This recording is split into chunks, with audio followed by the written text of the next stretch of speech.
rantandravinfection.blip.tv.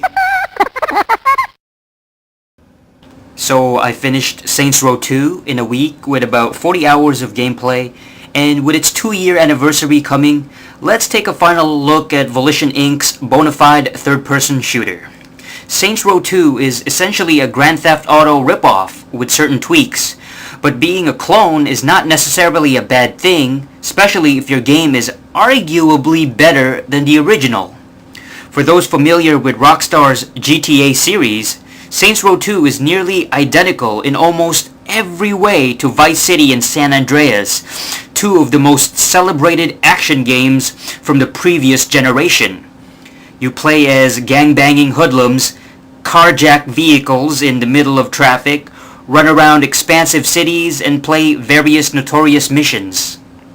Right down to the bottom left GPS, to the musical choices on the radio, Saints Row 2 almost brags about being so close to Grand Theft Auto.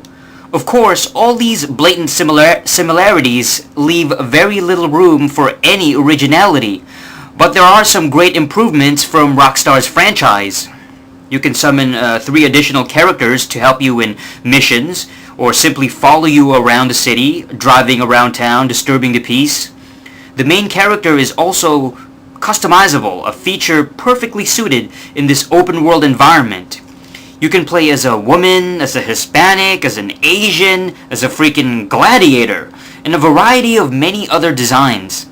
There's a lot of clothing choices, from hats to watches, shoes, t-shirts, pants, and various tattoos all over your body. It's pretty damn good, but not as deep as something like SmackDown vs. Raw Create a Wrestler. The main objective is to complete missions and strongholds in order to take over a particular district, thus expanding your gang's influence. Much like Bully from 2006, there's 3 or 4 rival groups that fight for their turf.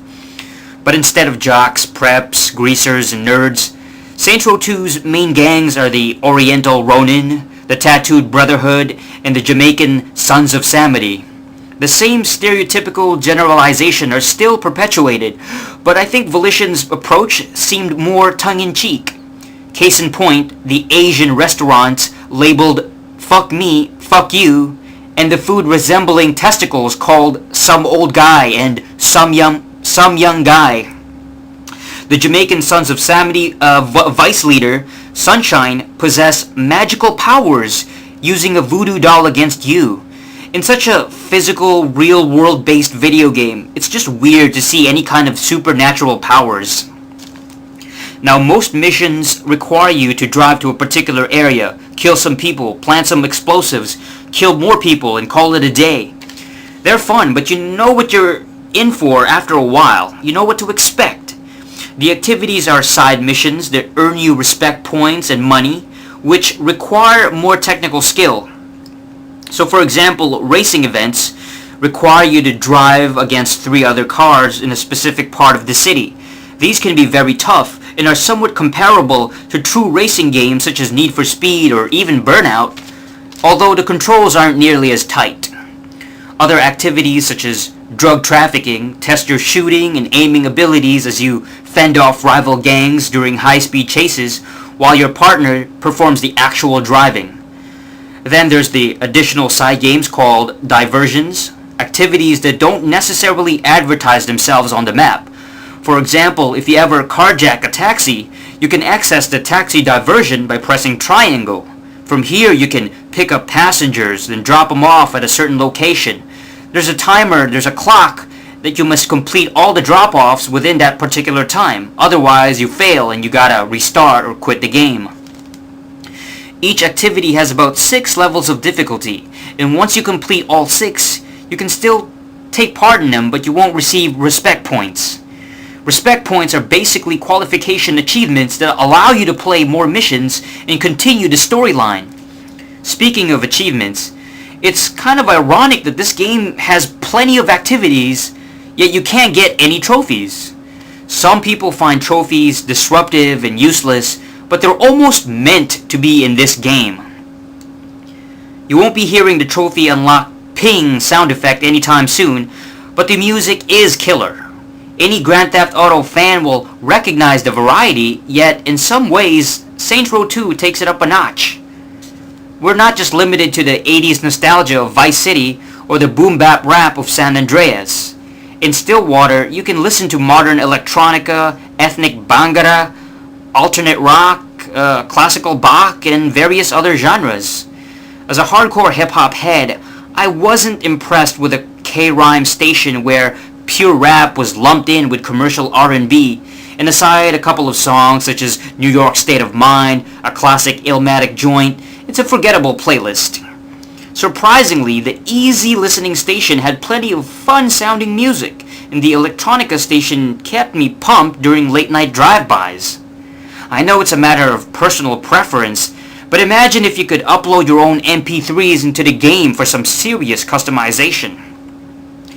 The game looks exceptional, and while it has aged a little bit, especially compared to more modern games such as Infamous, the large city of Stillwater and its districts display what the current gen is all about.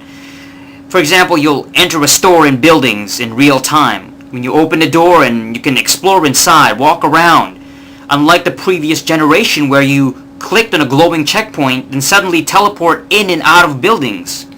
That does happen here sometimes, but only in multi-leveled floors such as elevators. Simple things such as shadows and lighting texture create a more realistic environment, and distant pop-ups are less obvious compared to Vice City. Characters and sprites have more mannerisms such as ducking and cowering on the ground, not to mention those sexy-ass strippers. Although I think it would have been better if you can actually speak to people. I mean, they just stand there looking stupid. And even your CPU-controlled homies, they get stuck in certain environment obstacles. So, I'll give you an example. You'll fall inside a shallow pool, and the only way to get out is to jump. Now, your CPU homies can't do that, so they just run aimlessly, eventually losing your contact. Saints Row 2's biggest problem is the technical freezing issue. Much like the Xbox 360 version, the PS3 version will occasionally freeze in gameplay, usually during high-activity moments. A lot of explosions or fire texture and a lot of things going on during that time, on screen, a lot of activity. It's not unusual for a game to chug once in a while, but Saints Row 2 gets really annoying and frustrating, since these freezes occur in important missions or online multiplayer, and then it forces you to shut down the system. I think though, at $20 greatest hits value, Saints Row 2 is a must-have, and especially taking into account its freezing problems, you get what you pay for.